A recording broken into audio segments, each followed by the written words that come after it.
TikTok আসিয়া সব গেল ভাসিয়া। TikTok video দেখেন না, অনেকের বউ টিকটক করে। যার বউ টিকটক করে এ তো সেলিব্রিটি, আর বইয়ের পা ধরে চুমে খাওয়া উচিত। এই মতো অফিস, তোর বউ টিকটক করে সুন্দর চেহারা মানুষকে দেখায়, তোর তো কচুর সাথে ফাঁসি দিয়ে মরা উচিত রে। তোর রুচি এত খারাপ, তোর বউ সারা দুনিয়ার মানুষ দেখায়। এ বউ হলো পার্সোনাল জিনিস, পাবলিসিটি করার জিনিস না। বউ ঘরে ঢাকে রাখার জিনিস, আলাদা করে দেখার জিনিস না। অসভ্য কোথাকার। ভালো হয়ে যা, ভালো হয়ে যা। বইয়ের ছবি ফেসবুকে ছাড়ে, এর চাইতে পাগলা আছে? যারা বইয়ের ছবি ফেসবুকে ছাড়ে এদের রুচিতে দুর্ভিক্ষ করছে, এর মগজে কুত্তে ব্যাঘাত করছে। তোর বইয়ের ছবি ফেসবুকে রাগ করছেন আপনারা? একটা নিয়ে ভুল করে রং নাম্বারে মিস কল দিলে তুমি পাগল হয়ে যাও। 17টা সিম কার্ড পরিবর্তন করে কল দেয়, হ্যালো। মেয়েটা বলে ভাইয়া সরি, ভুল করে আপনাকে কল দিচ্ছি। কয় না, কেন দিবেন এখন চালাইনি, এখন ভালোবাসা দিবি কিনা বল। একটা মেয়ের কণ্ঠ বলে তুমি, আমি পাগল হয়ে যাই। রাত 3:30টায় কুড়িগ্রামের এক মহিলা আমারে ফোন দিয়ে বলে হ্যালো তুমি কে সোহেল? আমি তখন বললাম না, আমি একটা হুজুর মানুষ। কয় ঢং করো না, রাত চলে গেলে আফসোস করবে। ও কি তাহাজ্জুদ পড়ার জন্য ডাকতে চায়? এই মোবাইল যুব সমাজকে নষ্ট করছে। এই মোবাইলের ওজন কম, কিন্তু এই মোবাইলের মাধ্যমে পাপের ওজন কম না বেশি? সারা রাত ঘরের দরজা লাগাইয়া উল্টাপাল্টা ভিডিও দেখ, কথা কয় না গো। মা বাপ যখন দরজা না করে বলছো কি করিস, বাংলাদেশে দিতে হয় সেটা, তখন পড়ার ভান করে। আবার যখন মা বাবা চলে যায় আবার ল্যাপের ভিতর কম্বলের ভিতর কথা কয় না। বগুড়ের ছেলের অবশ্য টাচ মোবাইল কিনিনি, এরা ভালো। এই মোবাইল যুব সমাজের চরিত্র ধ্বংস করছে। প্রত্যেকটা মা বাবার উচিত ছেলে মেয়ের বিবাহের আগ পর্যন্ত কোনো ফোন দেওয়া, আর দিলে বাটন বাটন এইটা কথা কন নাকি আপনারা? কারণ মোবাইল যুব সমাজের চরিত্র ধ্বংস করছে। এই মোবাইলের মাধ্যমে সারাদিন অনলাইনে জুয়া খেলে, ফ্রি ফায়ার, পাবজি খেলে। কথা কন নাকি? আমি বলবো ও দেশে মোবাইল আইছে, চিঠি বন্ধ হইয়াছে, দিওয়ানা বানাইছে, পোলা মাইয়ার মনের কথা ভাসে বাতাসে। বলবো না, করবে না তো? ও দেখো পোলা পানের মন বাদা ফেসবুকে এখন, ও দেখো পোলা পানের মন বাদা ফেসবুকে এখন, মোবাইলে চ্যাটিং কইরা কাটায় সারাক্ষণ। এই মোবাইল পাইয়া দেখো মদনের মাইয়া, এই মোবাইল পাইয়া দেখো মদনের মাইয়া কি কাণ্ড ঘটাইছে, স্বামী সংসার রাইখা নাকি পালাইয়া গেছে। 2 বাচ্চার মা, 4 বাচ্চার মা পরকীয়া প্রেম করে পালিয়ে যায়। আপনাদের এলাকা অবশ্য যায়নি, বগুড়া এটা শোনাই যায় না। বগুড়ার নারীরা পরকীয়া করে না, ছেলেরাও করে না, এরা সব জিন্দা শাহজালাল আর রাবিয়া বসি। কথা কন না, কথা কন। রাগ করতেছেন মনে, মন খারাপ করবেন না। এরকম পালায়া যা আছে না না, কথা কন। স্বামীর সংসার আইখা নাকি পালাইয়া গেছে, কথা কন ঠিক না? ও দেশে মোবাইল আইছে, চিঠি বন্ধ হইয়াছে, দিওয়ানা বানাইছে, পোলা মাইয়ার মনের কথা ভাসে বাতাসে। ও দেশে টিকটক আসিয়া সব গেল ভাসিয়া। টিকটক ভিডিও দেখেন না, অনেকের বউ টিকটক করে।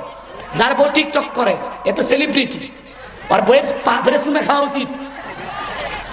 এই মদন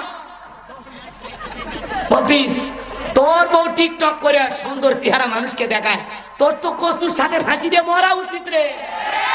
তোর রুচি এত খারাপ, তোর বউ সারা দুনিয়ার মানুষ দেখায়। এ বউ হলো পার্সোনাল জিনিস, পাবলিসিটি করার জিনিস না। বউ ঘরে ঢাকে রাখার জিনিস, আলাদা করে দেখার জিনিস না। অসভ্য কোথাকার।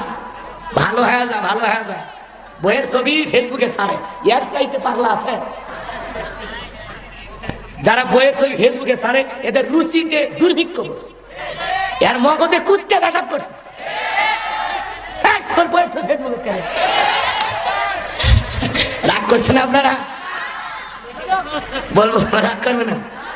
মেয়ে মানুষ নুডলস রান্না করতে চায়, হ্যালো গাইস দেখেন কিভাবে নুডলস রান্না করতে হয়। প্রথমে আপনারা একটু সয়াবিনের তেল দেবেন, এরপরে তেজপাতা দেবেন, তারপর আমাকে একটা সর মারবেন। হ্যাঁ, তো টিকটক করা বাই করে দেবো। এরকম টিকটকার বউ যারা পাচ্ছেন, বউ সাবধান করে দেন, আর টিকটক আইডি গাইড করে দেন। এই আপনার বউ টিকটক করে দেন, বহু কাছের জিনিস, একা দেখার জিনিস, পার্সোনাল জিনিস, এটা শেয়ার করার মতো না রে ভাই। সিগারেট খাই একটা, শেয়ার করে আর একটা বন্দুক টান মারতে দেওয়া যায়, কিন্তু বইয়ের ক্ষেত্রে নো চান্স। ওটা আমার জিনিস। আর ওই পাগলা বন্দুক নিয়ে এসে কয়, এ শেফালি কই গেলি? এই যে আমার দোস্ত আসছে রুবেল, একটু আসো না, তোমারে দেখতে চাই। আর কপালত চর তোর বন্ধু দেখতে গেলে কথা কয় না। আজকে সমাজে কোনো পর্দা নেই, বেপর্দা। ঘরগুলো ফ্রি হয়ে গেছে। চার ভাই এক জায়গা থাকিচ্ছে, এর বউ কুই দেখিচ্ছে, ওর বউ কুই দেখিচ্ছে, খালি ঘুমানোর ক্ষেত্রে চান্স পায়। আর বাকি সময় যে যার বইয়ের সাথে ইচ্ছে গল্প করিচ্ছে, লুডু খেলিচ্ছে, লুডু লুডু। এরকম ফ্যামিলি নাই, এলে বলে ফ্রি। আল্লাহ এদের হেদায়েত দান করুক। যাক, সময় নাই, তাছাড়া আরো সাইজ করলে নেই, অল্প ডোসে কাজ হোক নাকি কখন? রাগ করতেছেন আপনারা? ওদের সে টিকটক আসিয়া সব গেল ভাসিয়া, সিদ্দিক সোরা নায়ক হইছে আইডি খুলিয়া। এই মোবাইলে হাই কি জাদু আছে ভাই, এই মোবাইলে হাই কি জাদু আছে ভাই। পোলাপান বুঝাছে, পড়ালেখা তুইলা রাখছে সব তো মাকাশে। পড়াশোনার করেন, আল্লাহ যুবকদের হেদায়েত দান করে, জোরে বলেন আমিন। সম্মানিত ভাইরা আমার, ভূমিকা লম্বা কথা নয়, সরাসরি মূল আলোচনায় প্রবেশ করতে চাই। তারপরে দু একটি কথা না বললে নয়। আমরা যত জায়গায় কোরআনের কথা বলতে যাই, আজ থেকে কয়েক মাস আগেও যেখানে আমাদের খাবারের আয়োজন থাকতো, এখানে আমাদেরকে প্রথম সবক দেওয়া হতো। কিছু বুদ্ধিজীবীদের আগমন ঘটতো, এরা এসে বলতো, হুজুর এটা বলবেন না, ওইটা বলা যাবে না, এটা বলবেন, ওইটা বলবেন না। কথা বলেন না কেন? এরপরে যখন আমরা মঞ্চে উঠবো, ঠিক আবারও দ্বিতীয় দফায় কিছু বুদ্ধিজীবীদের আগমন করতো। এরা এসে আমাদেরকে বুঝাইতো, হুজুর এলাকাতে মোটামুটি আমরাই সব, আমরাই ওয়াজ যা করবেন করবেন, খবরদার নেত্রীর বিরুদ্ধে যেন কোনো কথা না যায়। বলেন তো বাজার, এখন কি আর ওই বুদ্ধিজীবীরা আছে? টর্চ লাইট মেরেও চেহারা খুঁজে পাওয়া যাচ্ছে না। কথা বলে ঠিক কিনা? এজন্য মনে রাখবেন, জুলুম কখনো চিরস্থায়ী হতে পারে না। জালেমের শেষ পরিণতি হলো পরাজয়, আর মাজলুমদের শেষ পরিণতি হলো বিজয়। শেষ বিজয়ের হাসি মুসলমানেরা হাসবে। কথা বলে ঠিক কিনা? সম্মানিত ভাইরা আমার, যারা কোরআনের কথা বলতে বাধা দিত, আজকে তারা ক্ষমতা হারিয়ে পাগল। কথা কয় লাগে, কখন কোন সুরতে হাজির হচ্ছে ঠিক নেই। কথা কি বুঝতে পারতেছেন? এজন্য মনে রাখবেন, যারা জুলুম করে এরা কখনো সফল হতে পারে না। জালেমদেরকে আল্লাহ ভালোবাসে না। আল্লাহু লা ইয়াহদিল কওমাজ জালিমিন। যারা জালেম, এদেরকে আল্লাহ পছন্দ করে না, আল্লাহ এদেরকে ভালোবাসে না। জালেমদেরকে আল্লাহ তাআলা হেদায়েত দান করে না। আমরা মাজলুম ছিলাম, আল্লাহ তাআলা আমাদের উপরে সাহায্য করেছেন। কথা বলে ঠিক কিনা? কিন্তু আমরা যেন কখনো জুলুম না করি, এটাই মাথায় রাখা লাগবে। কারণ জালেমদের সাথে আল্লাহ নাই, আল্লাহ আছে কার সাথে? মাজলুমদের সাথে। জোরে বলেন, কার সাথে? তাহলে আমরা মাজলুম থাকলে আল্লাহর সাহায্য আসবে। জালেম হলে আবার আমাদের দ্বারা যারা জুলুমের শিকার হবে, মাজলুম হবে, আল্লাহ তাদেরকে সাহায্য করবে। তাহলে এই কথাটা মাথায় খেয়াল করে রাখবেন। আমি যেটা বলবো না, একটু মন দিয়ে বুঝবেন। আমরা কখনো কারো প্রতি বিন্দু পরিমাণে জুলুম করব না, ইনশাআল্লাহ। সম্মানিত ভাইরা আমার, মনে রাখবেন, যুগে যুগে নবী রাসূলেরা দাওয়াতি কাজ করেছেন। তাদের দাওয়াতি কাজেও কাফের বেঈমানেরা বাধার প্রাচীর তৈরি করে দিয়েছিলেন। এরপরে আল্লাহর পয়গম্বরেরা শত বাধার প্রাচীরকে ভেঙে আল্লাহর জমিনে আল্লাহর পথে মানুষকে দাওয়াত দিয়েছেন। কথা বলে ঠিক কিনা?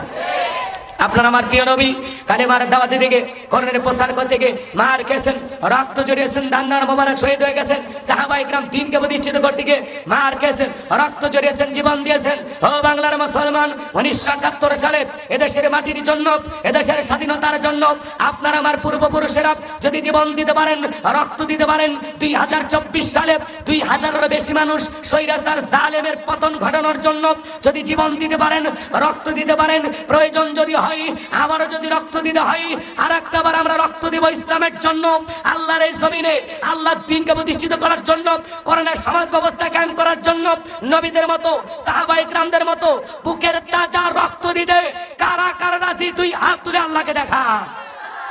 নীল লাগে।